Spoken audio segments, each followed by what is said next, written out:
So good evening. I'm Marcia Moore, volunteer at Gateway, and it is so great to see you all for this, the first of our spring 2022 Museum Without Walls lecture series.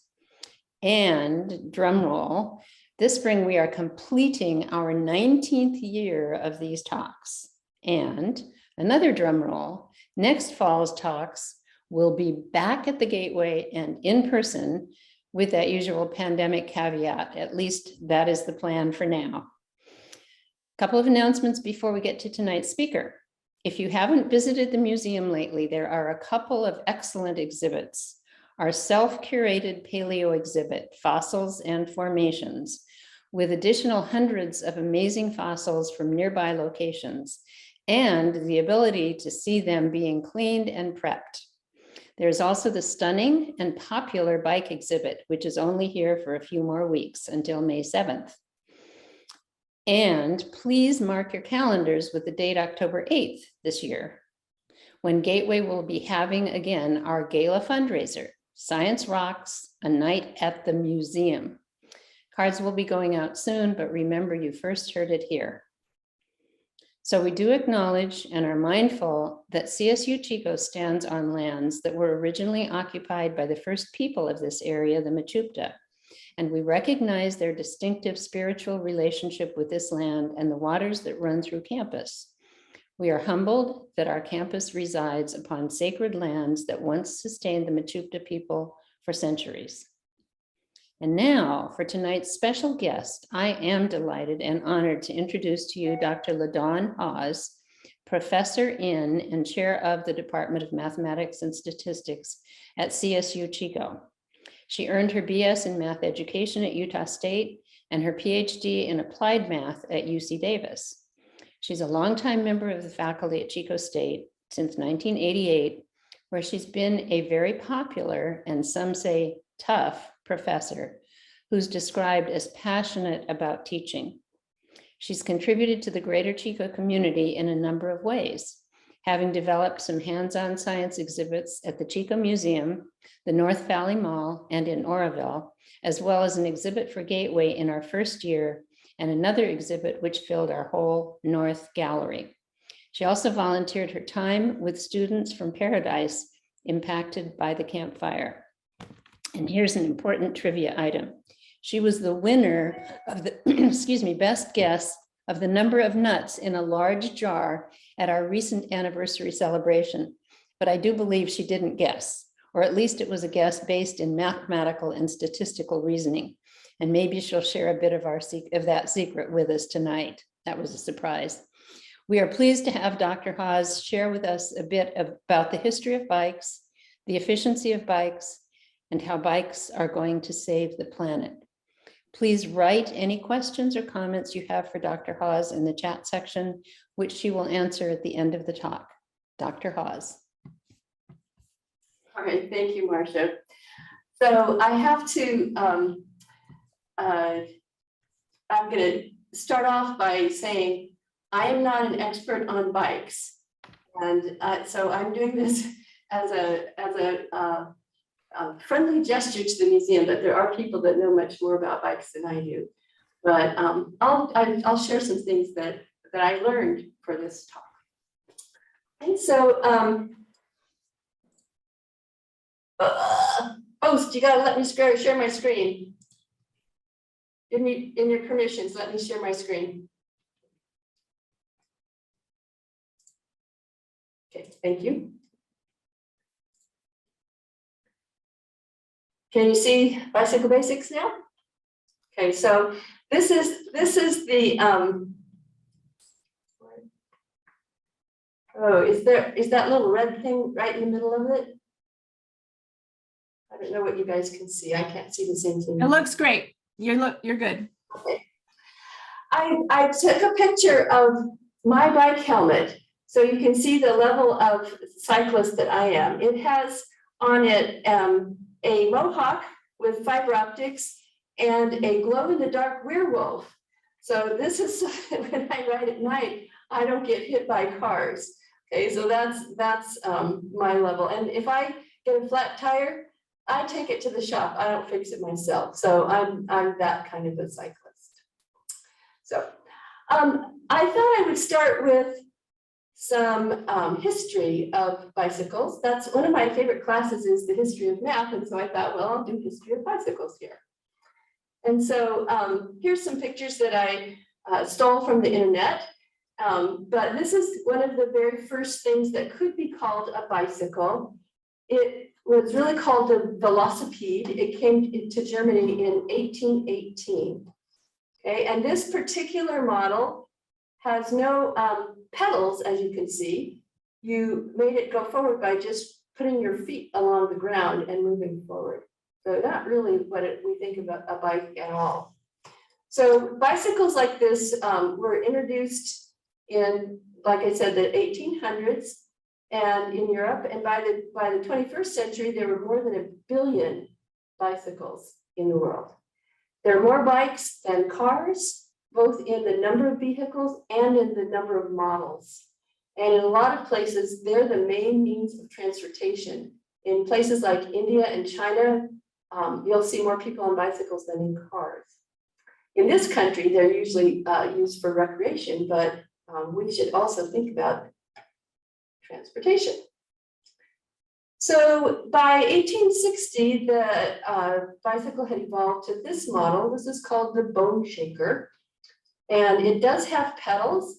You'll notice that the pedal is connected directly to the front wheel. So every time your foot would go around, the wheel would go around as well. So not at all like our modern bicycle. And the reason it was called a bone shaker is because the roads were largely cobblestones. And so as the wheels went over that, it was quite a bumpy ride. The wheels themselves were made of wood, and they had iron strips on the outside to keep them from wearing out. So not any kind of shock absorbing at all. It was pretty tough ride. Not much longer, they were experimenting with different sizes of bikes. This one is called the penny farthing. And the name comes from the fact that in British coins, they had the penny was a small one and a farthing was a big one. And that was indicating that the two wheels were different sizes. And this had the advantage that when you would pedal around here, the large wheel would make you go really fast. So this is a bike that you could go pretty fast on. These large wheels were sometimes as high as 5 feet in diameter.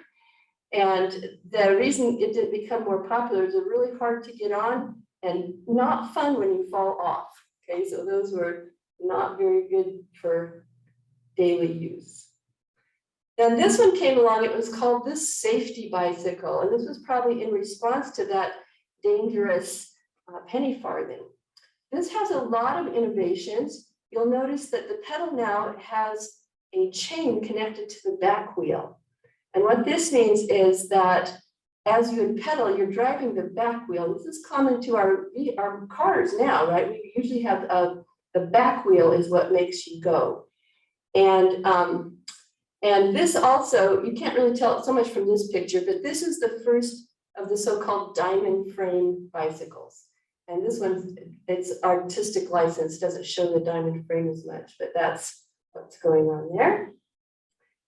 And then quite a few years later, in the United States, they started having these road bikes. And these are racing bikes. The wheels are very narrow, so that reduces the amount of resistance. And those have been and still remain very popular for racing and recreation. But then there's these people that like to do crazy stuff in the mountains. And so then the bikes have these big knobby tires, the so-called mountain bikes. And those are both still very popular in this country. So after looking for the history of bicycles, I just kind of searched around to find other sort of novelty bikes. And I wanted to share with you some of the things that I found. So you may have seen things like this, the recumbent bike. This has an advantage of aerodynamics compared to the other bikes that we're used to seeing.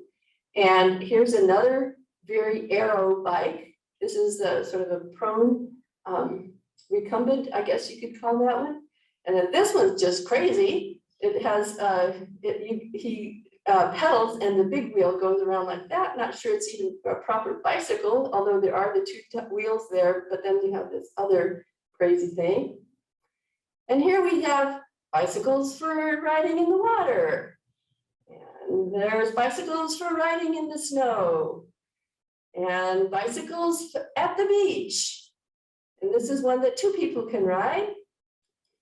And bicycles can be made with bamboo.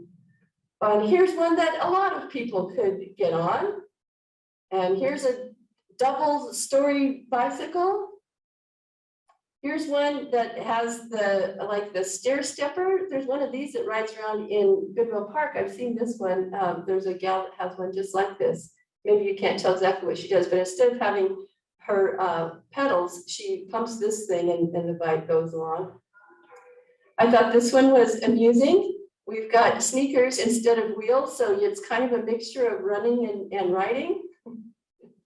And this is for those people that want to say that my other car is a bicycle. That one really does look like a car. And this is for the little princesses who really like unicorns more, but maybe they want to get the exercise from a bicycle. And this one, they were really lost when they designed that one. They didn't know what they were going to do. So those are just some silly bikes that I saw, but I thought that I would share those with you. All right, so moving on to a little more technical part of the presentation. Let's take a look at what's involved in balancing on a bicycle. Because, we all know how to ride a bike, and you know that it's the kind of thing that if you haven't done it for a long time, you can just get on. And so I wanted to talk about what's involved in making a bike balance. So I found this diagram, and I'm just kidding. We're not going to really look at that. It has all kinds of vectors and moments and all of this stuff, but we're not going to look at that. I'd like to do something a little bit simpler. So I want to talk briefly with you about levers and the center of mass. Okay, so you've all experienced levers in the form of a teeter-totter like this. And so I'd like to, I have a little toy with me. And so I'm going to switch over, hopefully, to the video and show you a little bit about levers. Okay, so I'm hoping you can see this. I have a balance here, and in the middle is a pivot place, and then I have these little wooden dowels, and there's nuts that I can put on so that we can make this thing balance. And right now, I have 2 nuts at the very far end of this side and 2 at the very far end of this side, and as you would guess, it balances. Okay, and in this situation, we say that the balance is in equilibrium. Now, this place in the middle is called the fulcrum, and what's going on here is that this piece of wood, it really wants to spin, and I'm saying wants like I'm anthropomorphizing, so that's not really quite right, but there's a tendency for this to spin, and this part wants to spin like this. This is the direction it wants to go, and this side wants to spin like this. And as long as those 2 tendencies are the same, then it'll be in equilibrium and it doesn't spin at all. But if you remove the weights over here, now there's nothing wanting to make this side go, and this weight is wanting this side to spin like that. And if I let go, you'll see it does spin that way. And it can't spin all the way because it bumps into the table. But if this was up here, it would actually try and spin all the way around. So there's 2 things that affect. My poor little toy got dumped on coming over here. I had to change rooms at the very last second. If I can put this thing back together. There's 2 things that affect how much this board wants to spin. And one of them is how much weight you put on it. So if I have just one of the nuts here, watch how it spins. It goes like that. It's not really enthusiastic, but it's trying to spin. But if I put more weights, you can even hear it goes boom. It really wants to spin in that direction. Another thing that affects how much it wants to spin is how far away you are from the fulcrum. So if I put one nut here close to the fulcrum, it very slowly spins. But if I put the one nut over here, you can see that it wants to spin a lot more. So there's more of a tendency. And these ideas are going to be important when we're talking about a bicycle. Now, I want to do one other piece of information before we go on. Oh, I want to show you one last thing about this. Of course, you all know if you've gone and played teeter-totter with some kids, you know that if you put weights like this, so like if you have two people that weigh the same, you can teeter-totter because you're just basically tossing it slightly out of equilibrium. But what happens, and you know, those of you that are parents or grandparents and you go with a small child, if you weigh a lot more than the child, it's not very much fun if this is, oh, this thing is just falling apart here.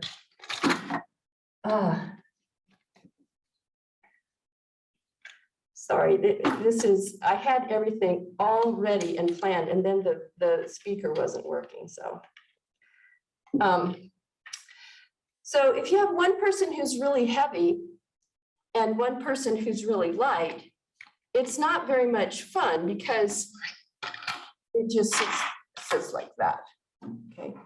But you probably know that you can still have fun with this if you just, so if this heavy person, if they scooch up, then it kind of balances again and you can play teeter-totter.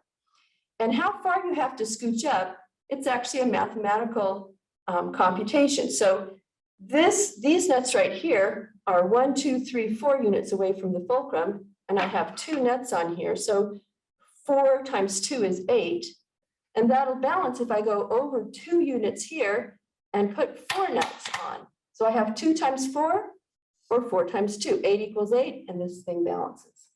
And so that's kind of an important thing that we're going to be using to talk about how to balance a bike as well.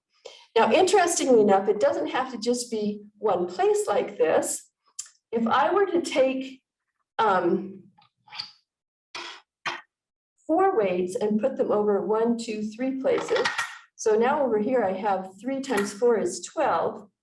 And then on this side, if I do 2 times 3 is 6, and then 3 times 2 is another 6. So I have 6 plus 6 equals 12.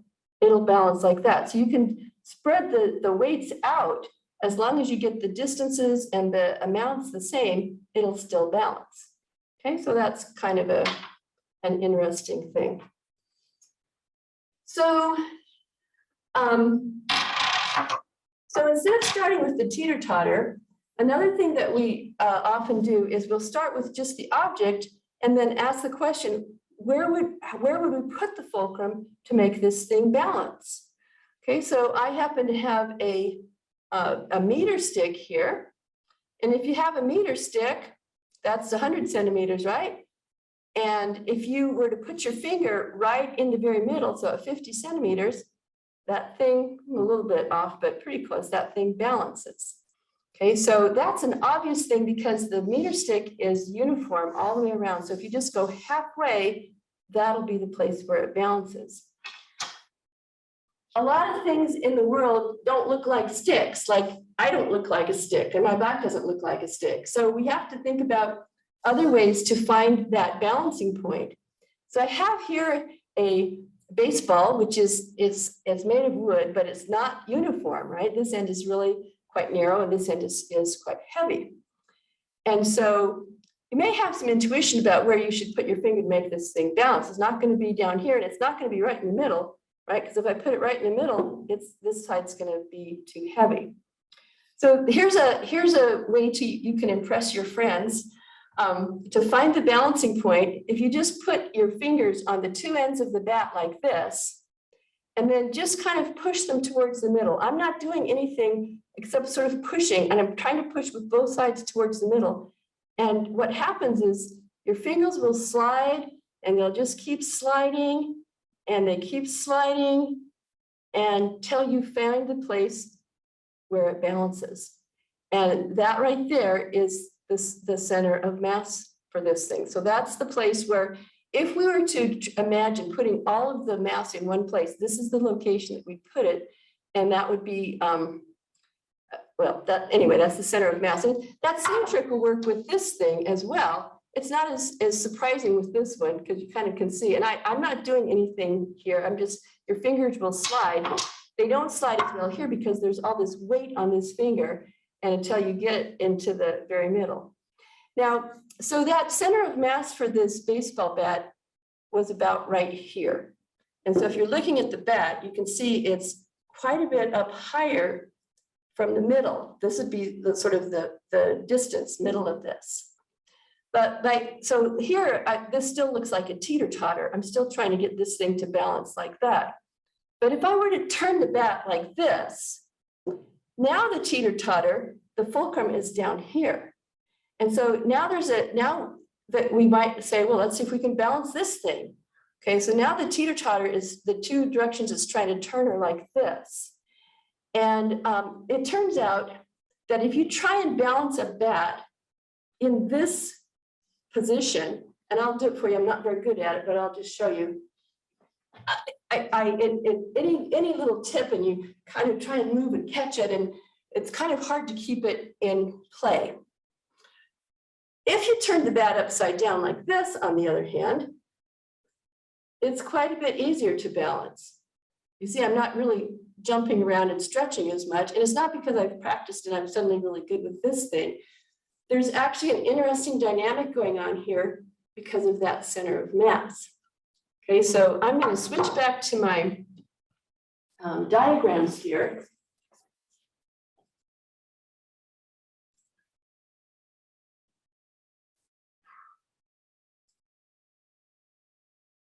And so I'm seeing this black rectangle right in the middle of the screen. Are you guys seeing that? No? It's hard for me to tell what's going on. We can see your slides just fine. Okay. So if I'm looking at this, what I did is I put a red dot to show where the center of mass is. And if I have everything lined up perfectly over the bottom of the bat, then that bat's in equilibrium and it balances. But if we tilt it ever so slightly to this side, which is what I was trying to do when I was balancing it, right? It would just kind of go to that side. It's out of equilibrium and really hard for me to balance. And the reason it's so hard is if you look at, I measured off the distance between the fulcrum, the bottom of the bat, and this center of mass. And this distance is quite a bit longer than this distance right here.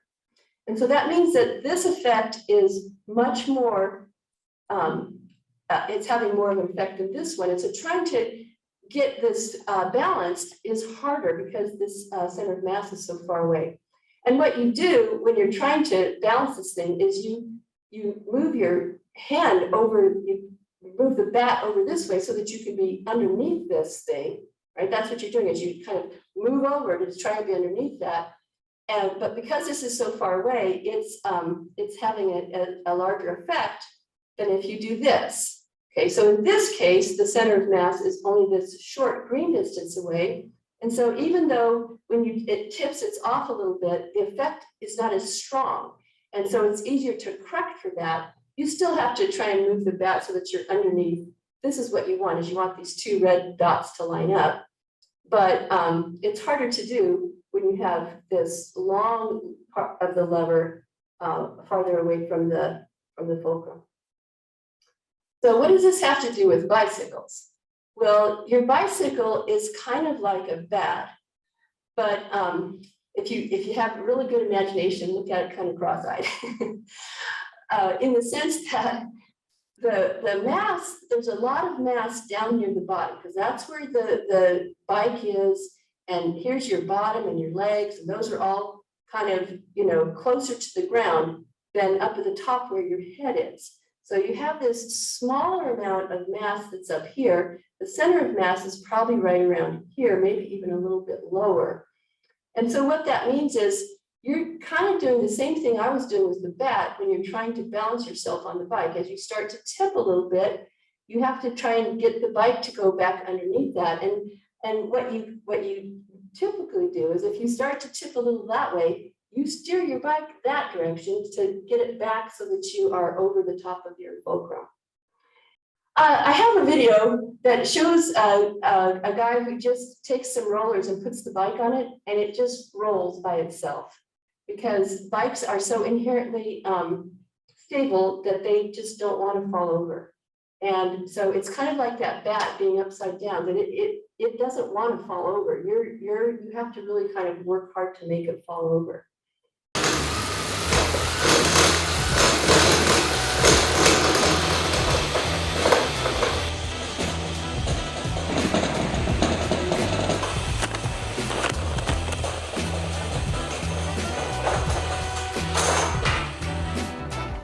It's so weird.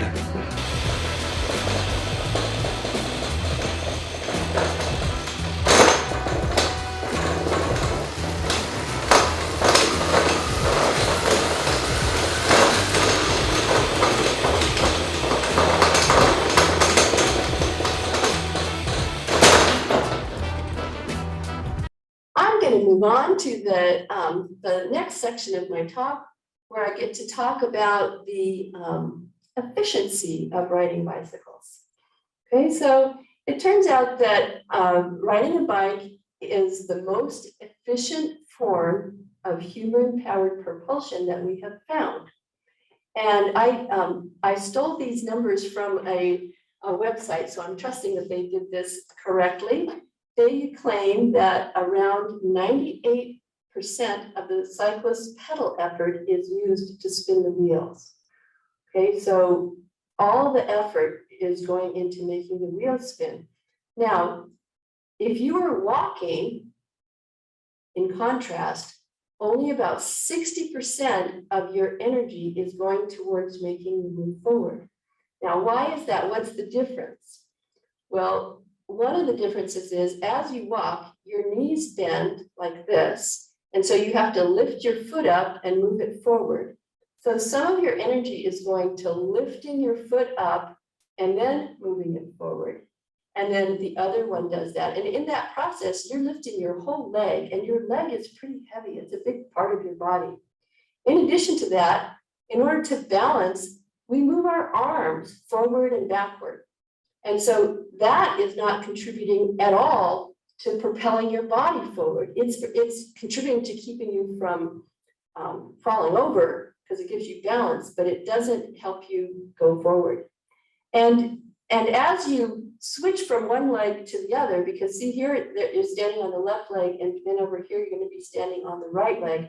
As you do that, your backbone twists. And so there's all this motion that's going on for you to move forward. And so a lot of your energy is going into doing these non-helpful motions. But if you look at what your posture is when you're riding on a bike, this person is really exaggerated, but see how their arms are just sitting there? Their arms aren't doing anything. They're just sitting there. And the only thing that's really moving here is your eyes. You're watching the road, but your head's there, your body's here, and then your legs move. Okay, and so all that's moving is this small amount, and that's why you're able to devote all your energy to moving the wheels. And then in addition to being useful with your own body, the wheels are rolling, and so there's not hardly any friction at all. They're just moving along. Whereas here you have this whole foot that you're having to, sort of shuffle and lift. And then another really important difference is that when you're riding, you could pedal 3 or 4 times, and then you could just stop pedaling and you can coast. And if you're walking along and you stop walking, you stop walking. You can't coast when you're walking. Okay, so you can never get the same sort of benefits when you're walking as you can when you're riding a bike. It turns out running is even worse than walking because you're bending more and you're bouncing. And so even if you're riding on a flat surface with no wind, that makes your running easier, but the bike is still way more efficient than walking or running. Okay, so I said here that what makes cycling so efficient, one thing is that you have this posture that minimizes how many calories you are using up to move around. The bike acts as a lever, and this allows your motion to be multiplied, your force is multiplied, so that the distance that you travel is more than the distance that your feet move, the pedals move around. And then, as I said here, you can coast when you're biking, and you can't do that when you walk. So this was a statement that I found on a website that I loved. It says, coasting is possible in the bicycle because of the low resistance of the rolling motion of the wheels and bearings. The resistance to motion of the wheels and bearings is very small compared to the inertia of the bike and the rider. So the momentum of the bicycle can keep it coasting for significant distances, especially on level grounds or downward slopes. The ability to coast gives a cyclist the ability to do what birds and fish do in nature. And I mean, I don't know about you, but I often feel that way. When I'm riding a bike, I feel like I'm flying, you know? And this is part of the reason, is because we don't face that resistance under the best of circumstances. Of course, we don't always have the best of circumstances. And so if you were to have to go uphill, it turns out that now, although aerodynamic drag is not a factor, you have to put yourself up this hill, and it starts taking away from your efficiency very quickly. They've done some studies, and they've found that even if you're pedaling in the lowest gear, once you have a 2 or 3% grade, and I drew a triangle here to show you what that is, it's hardly anything at all. That already takes away from your efficiency on your bicycle. And it turns out that walking is ever so slightly more efficient than a bike once you start going uphill. And if you go up something like a 10% grade, and I drew a triangle here to show you what 10% looks like, that doesn't look very steep at all, does it? But if you're riding on a bike, you will really notice it, because you'll use up 800% more energy than if you were riding in the flat. So it's really dramatic once you start going uphill. Of course, on the other hand, if you're going downhill, it's just really dramatic too, right? But in the other direction. Now, the other thing that can cause inefficiencies comparing walking and biking is if you have wind, headwinds. And the last few days in Chico, it's been very windy if you've been out riding, and you definitely noticed this wind. And just to put some numbers on this, if a cyclist and a walker are both going into a 10-mile-an-hour headwind, which that's not that strange at this time of year, and you're both exerting the same amount of effort, the cyclist will lose about 75% of their speed, but the walker only loses 35%. So the cyclist is much more susceptible to the bad effects of wind. And then conversely, a tailwind helps a cyclist much more than a walker.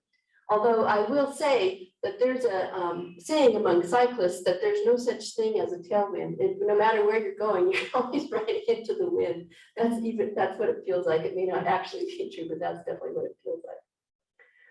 So I was talking about efficiency from the point of view of energy. Okay, so we were actually looking at energy that's involved in this, but there's other ways to measure efficiencies. All of these questions are very layered, and there's multiple things to consider. So I did some calculations, and I wanted to consider another measure, a different sort of metric for what efficiency is.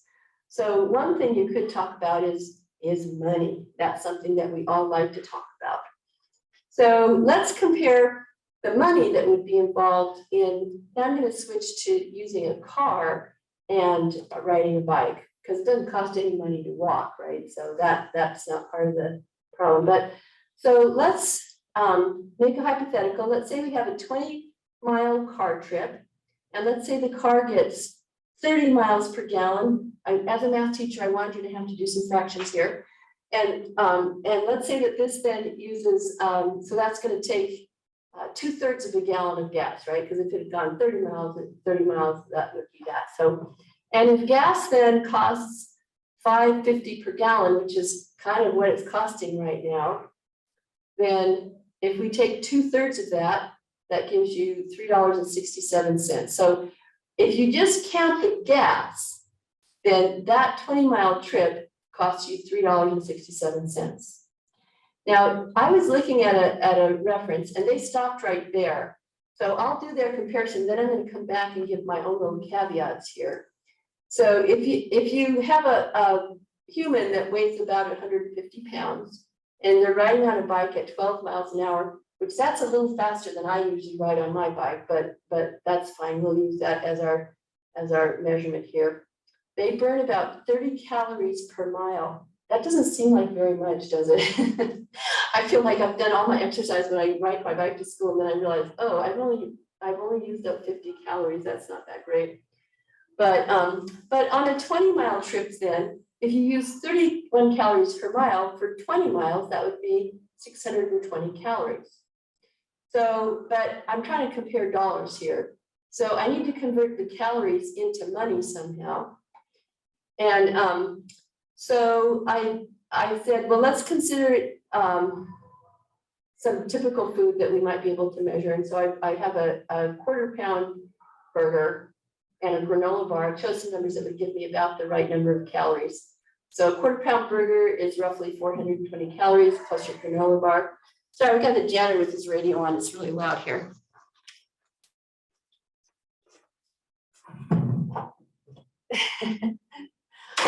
Maybe you couldn't hear it, but I could hear it.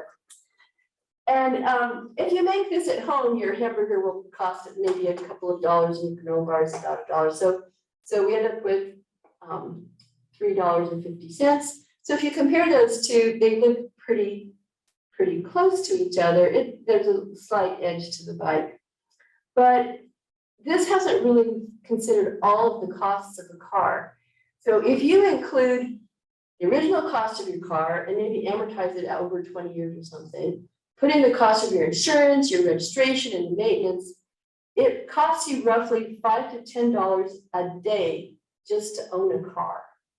Okay, and so once you put that into the comparison here, you can see that their car is quite a bit more expensive than riding a bike if you're, just going 20 miles or something. Now, obviously, you can't say, oh, well, cars are worse than bikes in all situations. They're not. If you're going on a long trip, who wants to ride their bike 300 miles, right? You're going to take a car. Or if you're trying to take 4 people to go to the park or something, then it makes sense to have a car.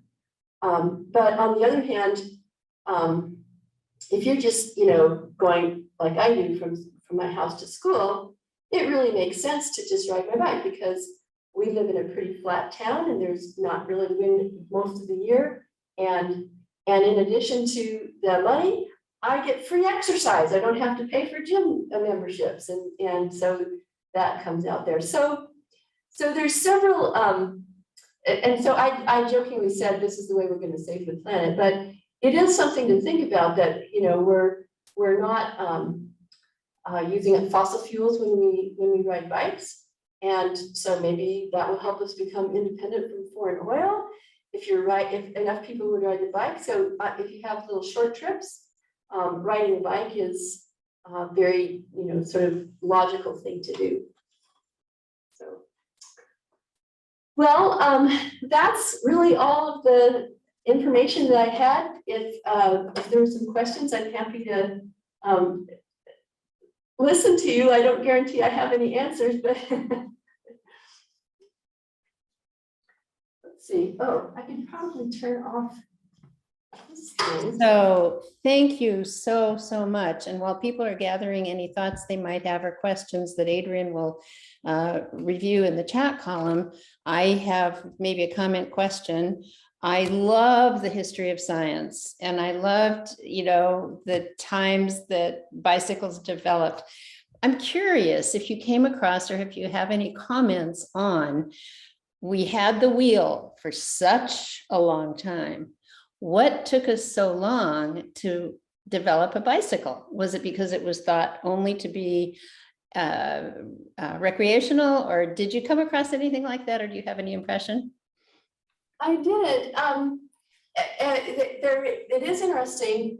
The wheelbarrow was invented before a bicycle.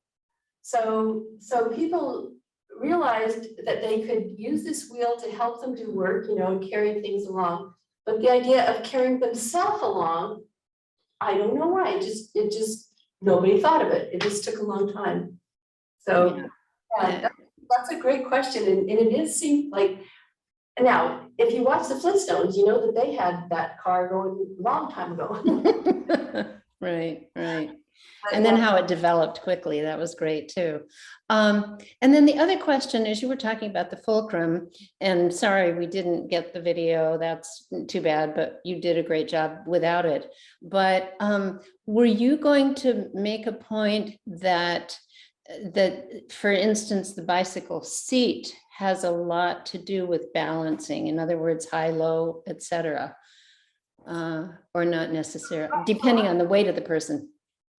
Right, so on the bicycle, it's like the bat. So the fulcrum is in teeter-totter, the fulcrum's in the middle and you're doing this, right? But in the bicycle, your fulcrum's down at the bottom. So you're doing this kind of a thing. And so if you can make the weight be close to the fulcrum, that'll make you more balanced. And so that's why you'll often see the people sort of slouching down like this and trying to get low to the ground. That's true with cars too. You'll see race cars are always hugging the ground, right? You don't see them up high like that. And that's to give them some balance when they're going around corners if they're racing and things like that. And so the seat position is kind of determined by how tall you are. And so you can't have the seat too low if you're a tall person, because then your legs won't be able to go around the wheels.